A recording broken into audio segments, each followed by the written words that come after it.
আছে তাদেরকে আমরা ফ্যামিলি কার্ড দিতে চাই। এইটা কারা কারা এর সাথে একমত?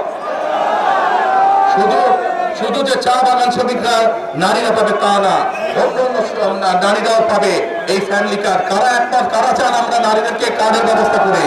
আলহামদুলিল্লাহ।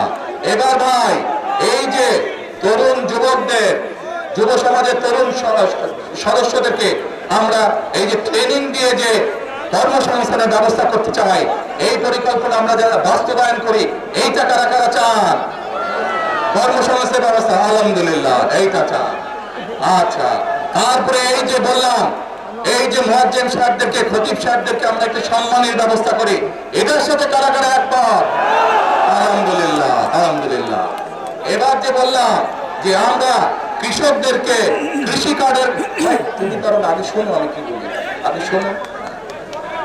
এই যে বললাম কৃষি কার্ডের ব্যবস্থা কৃষক ভাইদেরকে জন্য, যাতে করে তাদেরকে কৃষি ঋণ দিতে সুবিধা হয়, যাতে করে তারা বীমা সুবিধা পায়, তারা বীজ সারের সুবিধা পায়, এইটা যাতে আমরা করতে পারি, এই পরিকল্পনার সাথে কারা কারা একমত? আলহামদুলিল্লাহ। প্রিয় ভাই বোনেরা, এই কাজগুলো আমরা দেশের মানুষের জন্য করতে চাই, কিন্তু আমরা তখনই করতে পারবো যখন আপনারা ঐক্যবদ্ধ ভাবে সকলে আপনারা ধানের শীষকে জয়যুক্ত করবেন। ইনশাআল্লাহ তখনই আমরা করতে পারবো। সেই জন্যই আমি একটি কথা বলি, আমি করব কাজ, গর্ব দেশ, সবার আগে